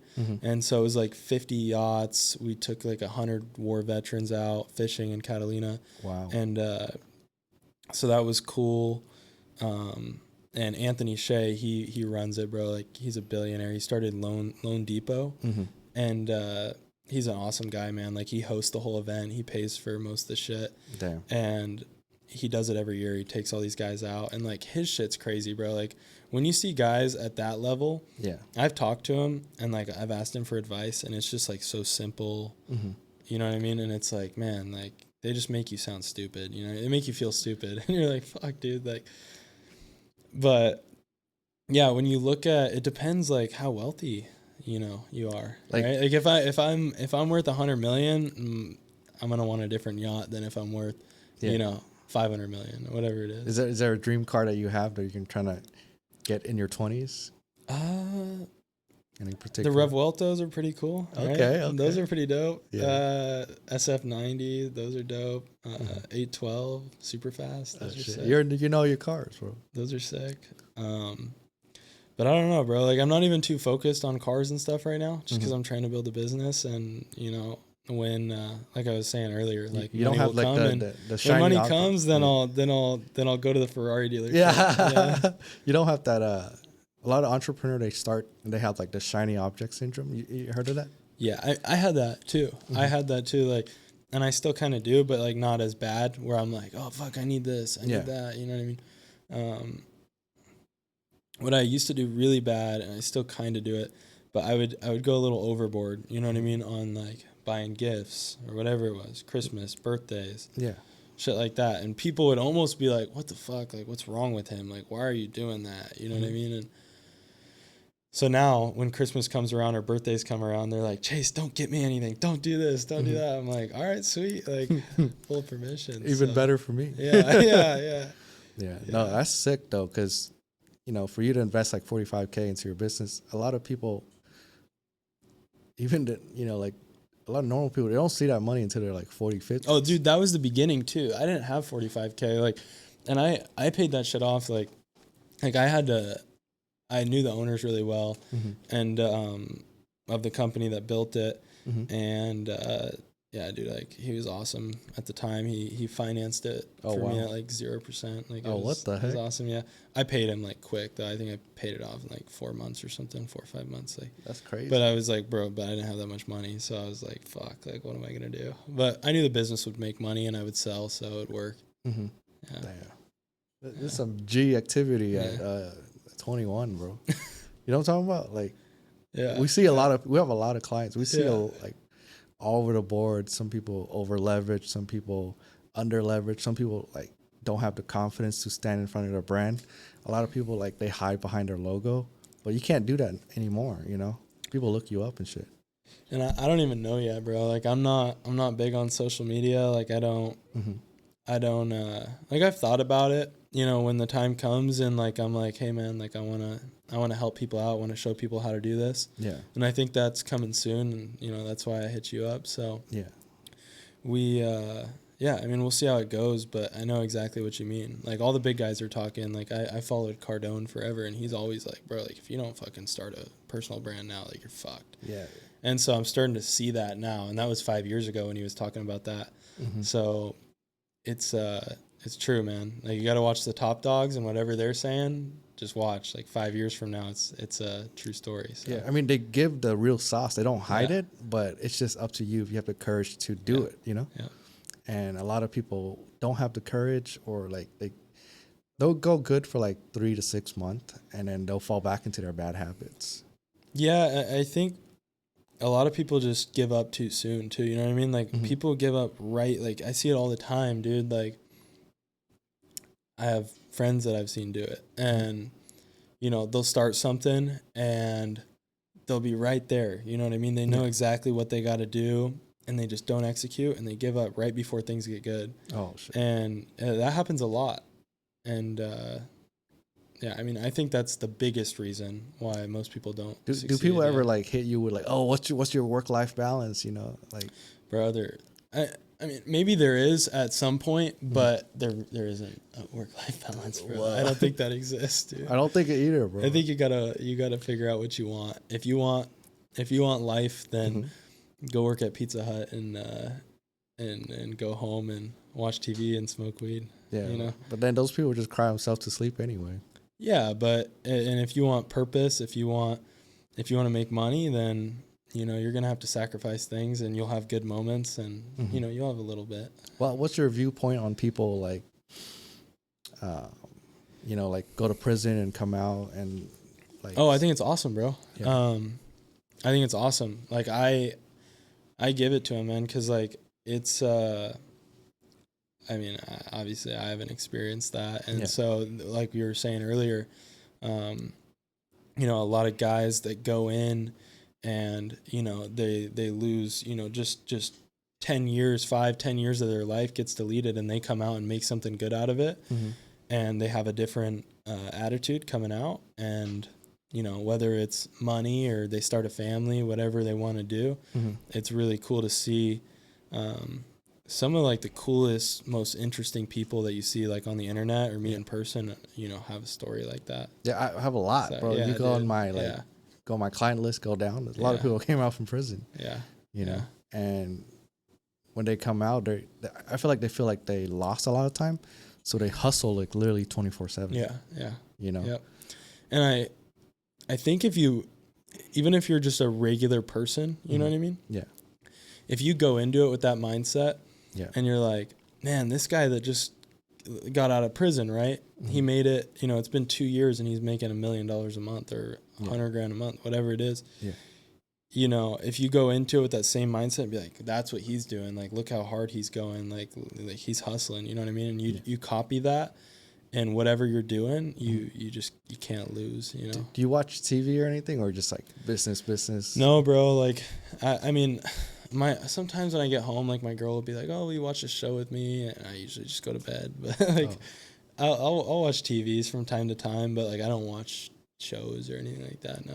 Yeah. I'll watch podcasts, bro. Like when I'm driving, like when I go to Arizona, I'll watch a podcast or I'll listen to music. But I don't really watch TV. No. Yeah. Are you like? I watch YouTube. Like there's certain YouTubers I watch. Like I grew up watching like Steve Will Do It. Oh yeah, bro. Boys, he's back guys. On. Yeah, dude. Back on YouTube now. Yeah, dude. And like, those are guys that you just watch because like, you know what I mean? You grow up watching those guys and it's just like, it's cool. Those guys risk a lot. They put everything on the line all the time. Yeah, dude. And I'm seeing like a pattern where it's like, I heard this from a lot of entrepreneurs, but every time you trying to reach another level, it's going to cost everything from the last level. And it's if you can sustain the new level. Yep. I don't know if you ever experienced that.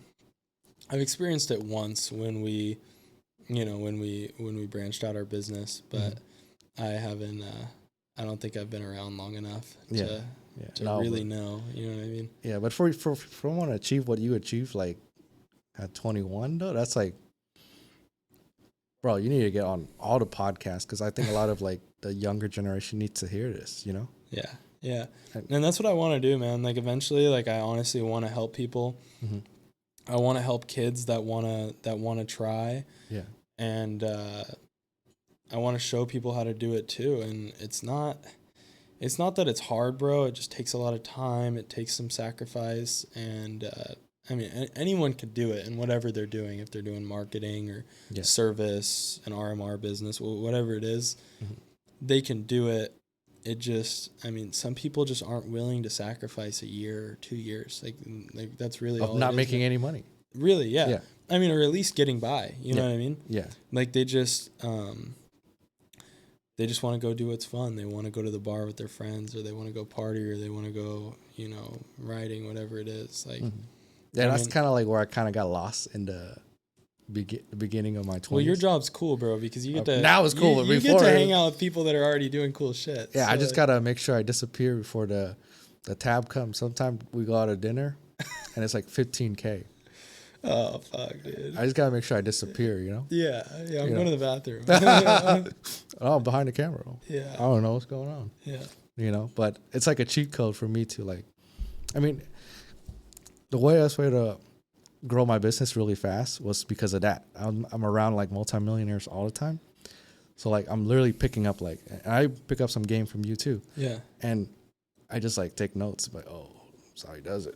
Yeah. You know what I'm talking about? Yeah. Because I do the same thing, bro. I mean, like when I talk to people, especially a lot of times it's customers, bro. Like I learn a lot from my customers too.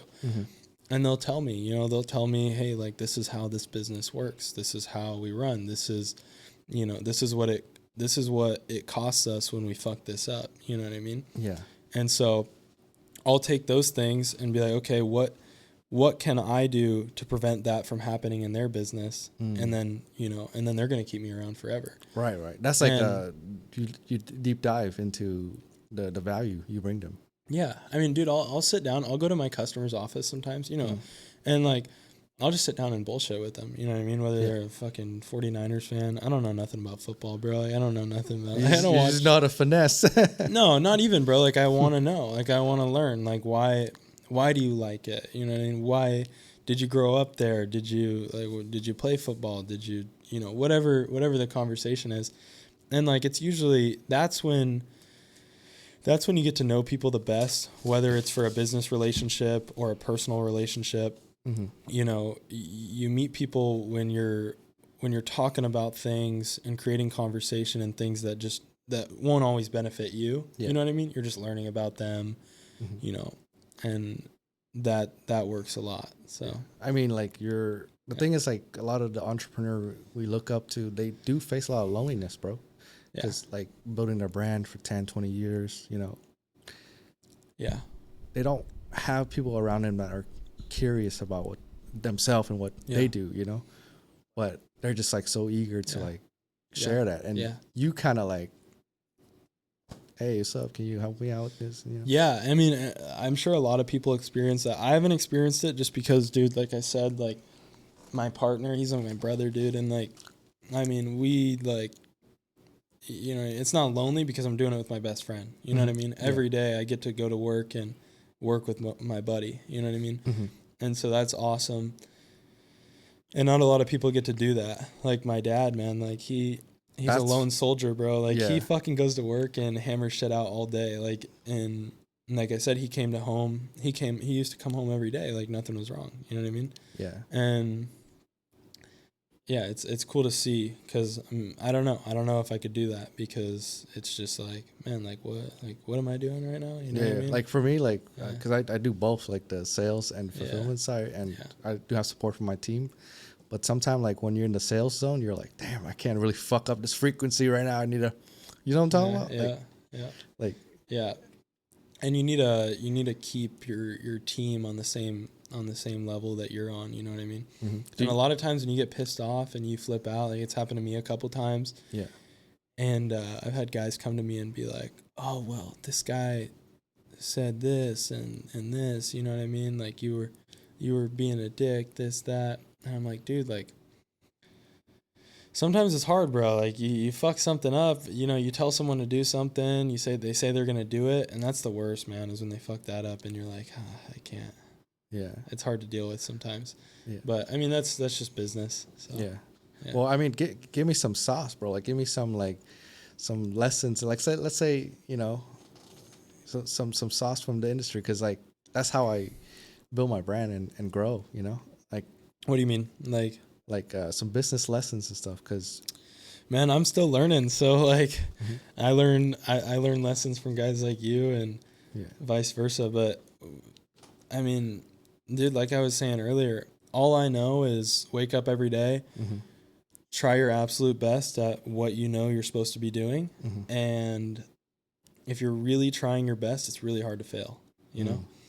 And that's really it, man. Like that's like the base of it. You know what I mean? At least for me right now. Yeah. And that's what I've been doing for 2 years and it works. So yeah, that's like, that's the sauce, bro. Like, how do you say it? Like, whenever I try to not be authentic to myself, people can see it, bro. Like, like authenticity, like, how do you get that to like keep pure? Whenever you what? Like authenticity. How do you keep it pure? I think you just be yourself. I mean, you just just don't bullshit people. You know what I mean? Because once people get to know you, they can see through it. You know what I mean? And they'll be like, oh man, like now that I know him, he was fucking lying about that, or that's not really what happened, or that's not really who he is. Yeah. And I think if you're just authentic, like you said, and you stick to your word, whether it's in business or family relationships, whatever it is, like you'll be fine. Yeah, that's the hardest thing. A lot of like people, like normal people, they have like normal jobs, so like they expect a paycheck to do every first and 15. But as an entrepreneur, it's all on you. It's how you're performing this month is gonna get the next month. Yeah, and like, well, my business is RMR, so both of them. So, I mean, I could, like, if I wanted to, both me and my partner could chill. Like, we could sit back and fucking be like, oh, life's great, like, everything's good. But when you do that, man, like, and there's been times where we've done it before, and it hasn't been for long, right? Like we maybe did it for a week or 2 weeks, a couple months. Yeah. And when you get back to it, it just feels like you have to get the momentum back. You have to get things going again. Yeah. Because when you wake up every day and you're like, I got to finish what I started the day before. Like, I got to make it better. I got to fix this thing. You know what I mean? It's like the worst feeling, bro. It's like, no, not the worst feeling, bro. Like, it's the best feeling. Like, when you wake up and you're like, fuck, like, you're excited to go get this thing done. Like, you want to go execute every day. And you lose that if you take a couple days off or a week off. You know what I mean? It's hard to get momentum, bro. Like, I got momentum a couple of times too, where I hit 6-figure months. Yeah. And I think I celebrated too much. You know what I'm talking about? Yeah, dude. So I need to get back to it. But you know, I think like I didn't realize that until I was like, damn, it's hard to build momentum. Yeah. Yeah. And people only want to work with you when you're busy. You know what I'm talking about? Yeah. And that's what someone told me. They were like, when things are going good, that's when most people slow down. That's just when you need to double down, though. You know what I mean? Like, you need to work as hard as you can when things are going good, when leads are falling in place. And for our business, every year, that's between, February, April. You know what I mean? And we go hard in those months because that's when we know we grow. Yeah. And that because, the past 2 years, that's when we grew. Yeah, you're starting to see a pattern. Yeah, you see a pattern, and if that's, like I was saying earlier, if you find something that works, then keep doing that. And we still sell year-round, and we get accounts year-round. But for us, that's when people, that's when fourth quarter's over. That's when their year-end is done. You know what I mean? Yeah. And so their budgets are back in place, and they can hire new vendors and do different things. And so that's what works for us. But, yeah. Momentum, bro. Momentum. Yeah. That's the sauce that a lot of like beginner entrepreneurs. There's a guy, I think Donald Trump talked about it. He was like, he had a buddy and he sold his business, or like, they went public, whatever. Yeah. And he got out of it. They, corporate took over, private equity took over, whatever happened. Yeah. And they asked him to come back, right? And he came back and he just wasn't there anymore. And like they asked him, like, what the fuck is going on? Like, what's wrong? He's like, I lost my momentum. Yeah. And so you don't want to lose your momentum. I think that's the biggest advantage you have. Like, once you start winning, is keep the momentum going, keep pushing, and shit just falls in place. You know what I mean? And if you're doing good things with that, if you're helping people, if you're giving back, then things just fall in place and money falls in your lap. That's true. How do you like subdue all the noise as an entrepreneur? As an entrepreneur, you get a lot of It's noise. hard, bro. Like, what do you mean exactly? Like people pulling you different direction, feedback, stuff like that. Like you're trying to stay on this path. Like, I mean,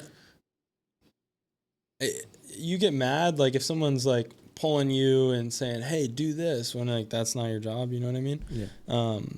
But no, man. Like I don't really get upset because I know it's business, and I know, the people that work for me, the people that I want to get better every day are going to need help.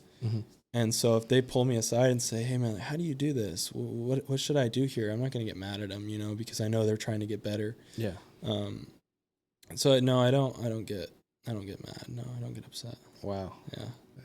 That's the biggest thing, bro. Like for, a lot of entrepreneurs when they first started, it's all like emotions, all like, all like this perception that they got from all the marketing or the media or TV or movie. Like, as an entrepreneur, your lifestyle's supposed to look like this, and then literally you make like a couple bucks and then you start to live the lifestyle, and then boom, your lifestyle is good, and then your business starts to go down and things like that. Yeah. You see a lot of people like, it's sad when you see it on social media because it's all public, but like, even like, dude, like it happens all the time. Just people that you don't even know about. Like I've seen companies we work for, accounts we've lost. Half the time it's because they go bankrupt and they were over leveraged. Damn. You know what I mean? Or they were working for someone and they bought all this equipment or were signed a contract and were promised all this business, and that person goes bankrupt or that person goes out of business and can't pay them. Yeah. And what are you going to do then, you know? Yeah.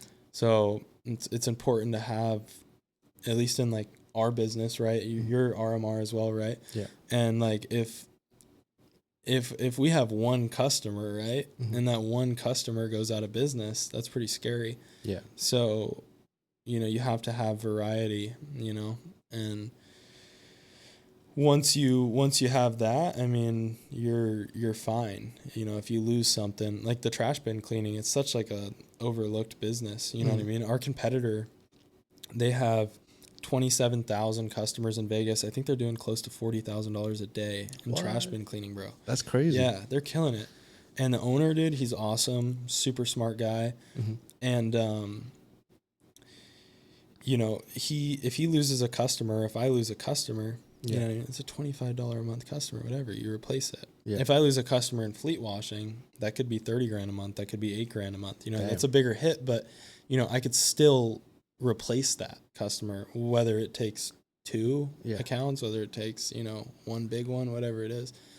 But you don't want to lose the customers because of a bad reputation. You don't want to lose your business because you did a bad job, because, you know, then you can't get it back. No, that's sick. I mean, for you to learn that at fucking how young you are, that's like, that's the real sauce. I mean, I had to learn it the hard way a lot of time, you know. But at the end of the day, it's like still keep pushing forward. Yeah. Still, you know, put out content. And the thing about like the media side, this is what I've seen, bro. And I'll tell you the truth too. Like a lot of clients I have, they do really well in business. Yeah. And their money's really good. And the moment they got some fame and recognition, they like fall and trap with it. You know, like they just like get carried away with their ego. You know? Yeah. And I think like even coming on this podcast was like, fuck, like that might be like too much. You know what I mean? Like that might be like, I don't want to brag. I don't want to talk about my business. I grew up in a family where like we don't talk about how much money we make. You know, we treat people right. We do, you know, we do good, and we're humble. You know what I mean? Like we don't talk about, oh, we made $100 grand this month and I'm trying to make $1 million, sharing all our numbers and stuff. You know what I mean? Yeah. A lot of times, like you can be the victim, like a target. People can target you. Exactly. And so, yeah, man, like I could see how people get carried away with it, and it's just something that I guess you'd probably just have to restrain yourself and just know that that's there. You know, I see a lot of it. I'm just like, ooh, just you know, because a lot of time, like the business owner we work with, like the I would say like a service business owner, not like social media side yet, but once they get their first like lick of like a taste of like fame and like clout and like, you know, notoriety, like it goes off rail for them. Like, whoa, you got to do what makes you great first. You know, you got to do what makes you like the best first. Don't ever forget that. This is just an add-on, you know. This is just like additional. Yeah, I mean, you got to know what got you there, and you got to like for me, it would be, you know, Prime and the people that helped us get there, you know, my family, my peers. And so I think as soon as you get too big to recognize that, or, you know, you forget about those people, that's when you're like, man, that's when you're in trouble. Yeah. Okay, so you came all this way, right? Yeah. So I want to be able to like get all the info out of you, obviously, but also have your moment to shine. Yeah. Right? Because it's a long drive, and, you know, thank you for taking the effort and even like, you know, taking some car rollers with us and stuff like that, supporting us. Yeah. But I don't know, man. Like when you saw the some of the clips earlier, you're like, what the heck, you know? Yeah, dude, it was awesome. Yeah, you guys do great work, man. It's cool to see you guys. I've been following you for a couple of years now, and I think from one of your clients, I don't know who it was, but I think they probably, you know, you guys did a post together, and I started following you. I was like, damn, this guy does dope work. So like we try our best, bro. I don't know. Like there's a couple shoot where we drop a camera, flew out of the car. Oh fuck. Some of them are big clients too, bro. Oh shit, Yeah, dude. but they're hella funny. Like, oh yeah, we Yeah. won't tell anybody. Don't worry about it. Yeah, I'm like, yeah, so- thank you. yeah. But I don't know. Like everyone I met, like they just challenged me every time to get to the next level. Yeah. Even like when I told Wes, I was like, oh, we're about to hit our first 100K month. He was like, that's it. You can't even pay rent with that shit. You know? I was like, damn. I thought he was gonna be like, oh yeah, good job. You know? Yeah. You're like, nah, you can't fucking don't even talk. You can't even pay rent with that shit. I was like, damn, that's crazy. Oh fuck yeah, dude. I mean, he's guys like that are crazy, bro. I mean, he's built different, and he came up like Fast, bro. fast just through social media, and Yeah. that's that you don't see a lot. So he's got internet money, Yeah, and so like a lot of those guys are like that. And he always like preached the same thing. Like you got to get on camera. You got to talk. You got to, you know, Yeah, because and we see that when we run ads for like life insurance agents, med spa, all the clients we have, like the traditional business. The moment they get on camera and they start promoting their business, the lead costs go down.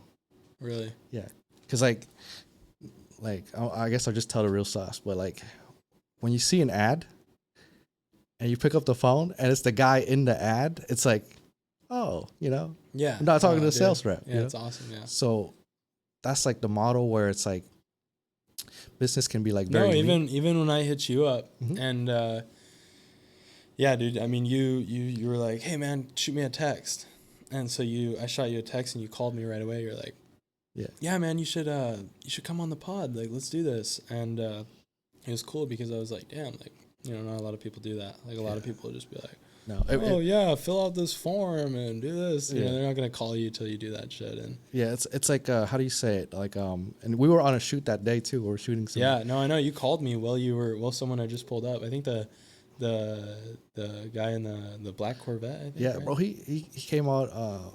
He has a good story too. Yeah. Actually, we're gonna release this podcast tomorrow. Oh really? Yeah, and then right after him is Bill, Oh for real. because he came on too as well. Oh, But Bill did? Oh, how was his? this is good, bro. This is good. Yeah, like obviously, you know, they're the best in the industry. Yeah. So like when he talks, and normally like when he just talk normally, it's just so much game. Oh, You know what I'm fuck talking yeah, about? dude. Like it's just like people are already done it. You know what I'm talking about? Yeah. And like they could just say one sentence, and that would save you like 3 months of trial and error. Yeah. You know, and even those big guys, they're like, hey man, I gotta promote my brand, talk. I gotta get my brand out there. I don't want, you know, one day to wake up and there'll be like a AI version of me and I never got my story out authentically. That's what they worry about the most. You know, so I think like when you have content and you document the journey, it's just so sweet to like look back and seeing your like highlight reels, you know? Yeah. And you could see like your face getting older in the content too as well. Yeah. All right, so thank you for the opportunity to have me interview you and coming out and supporting us. And also, before we close out, I want to give some close out questions. And it's just like, you know, some of the lessons or the mindsets or the stuff you learn along the way to get to where you are today. Yep. At a very young age, you literally, a lot of people would be, you know, in your position, but in their 30s, 40s, but you're able to achieve it in your 20s, which is like amazing. I love to see that. And it's like, you know, that person is not to mess around with. They're going to get to where they are, and they're going to get to where they are fast. So let's just say if you were to die today, right? What would your one message that you want to pass on to people? You know, maybe it's for inspiration, maybe it's for motivation, maybe it's something you picked up along the way to get to where you are. What would that message be for you? Probably to set your life up so you can include the people you love, your friends and family, in, you know, your life, your activities, your business. Yeah. Whether that's money or time, set your life up so that you can include them, because once you're gone, that's really your legacy. You know what I mean? Is the people you spend your time with. So yeah. I think that's because a lot of people that get successful now, they're all alone at the top of the mountain. But it seems like you you see the bigger picture, and that's not going to be you, you know. Hopefully, yeah. Yeah. Try to be. All right. What is the biggest lie about business that you didn't know before you got in? Probably that it's really, really hard and it takes a long time. That's what I was told. Yeah. And I think it was wrong, and I was told that by people that were right about a lot of things. Yeah. And that helped me in business. And I think it's that. I think it's not as hard as people think it is. Yeah. I think, like we were talking about earlier, I think it's just you got to put your head down for a year. You got to sacrifice things, and success will follow. Yeah. Got you. All right. So a lot of time, on social media or in like videos or content, music video, like just stuff like that. Yeah. People get carried away with, being flashy on camera and stuff like that. But I love what you're doing. It's a fleet cleaning business. It's a cleaning service, but it's B2B and it's a unsexy business, I would say. But I know a lot of millionaires are made in that type of business, and they're able to keep their wealth for a very long time. What is your take on that? I mean, that's what I grew up with, and that everyone that I knew that was successful was in an unsexy business, right? Yeah. HVAC, development, construction. Yeah. And to me, when I wake up every day, I think my business is sexy because, it's recurring monthly revenue. Oh, yeah. Sauce. And so I think any business that has solid RMR is a sexy business. And so that's what, at least right now, that's what I love to do, and those are the businesses I love to build. And so I think that I don't know, man. I think that's it. I mean, I love my business. I love my customers. I think, like I was talking about earlier, I learn a lot from them. And not a lot of people think that way. You know what I mean? Not a lot of people get to work with people every day that they get to learn from and get to see, a different side of things and get to learn about different businesses. I work with unsexy businesses too. Yeah. And so when you really look into them, they're more sexy than, the guys that are doing the social media stuff. Maybe not, to the front facing public, but when you really look inside, service business is pretty sexy. Yeah. Ooh, all right. What is the most common belief that people have that, make them go broke or stay broke? Probably mindset, I'd say. I mean, I saw a story about a trash man, right? He won the lottery, and he, like, a year later, he lost everyone. I think he had like 100 million or something crazy. Damn. And he blew it all, and he went back to working for the trash company, you know? So I don't think it's hard to make money. I think it's hard to keep money. You know what I mean? Yeah. Sauce. All right. So a lot of people could have been further in life where they could be right now, but, why do so many people just wait for the perfect time and that never comes? I don't think there is a perfect time to start. I think you just got to start and run with it. And if the time's really, really bad and it doesn't work, then, you try it again. But I don't think there's a bad time to start. I think a lot of people think, they can't start because they don't have capital or they don't have the knowledge, whatever it is. I don't think you need capital to get into business. I mean, it depends what business you're trying to get into, but to start in business and start making money, you don't need capital. You don't need knowledge. You can just go out and figure it out. Yeah. All right. So, do you have any other comments, anything before we close out? Yeah, man. I mean, thanks for having me. Yeah. Shout out Zune. He's the man. If you guys ever need any videography, if you want to hop on a podcast, hit this guy up. He's the man. So he's you guys have been awesome. Yeah. Thank you. Yeah, thank you so much. Yeah. Thank you for, like, a lot of people, they don't, they say one thing but they don't follow up, right? And you follow up on the longest distance, you know, and then Thank just you. just getting yourself on camera and being so comfortable, that's hard for a lot of people, and you able to do it today very well. I even know it's your first time like actually speaking on camera and stuff like that. So big props to you for that. And before you go, where can people find you? You can find me on Instagram. I mean, that's where I spend a lot of my time. Chase.Wallin with 2 N's at the end. But yeah, man. Or you can find me in Vegas at the casino. Yeah.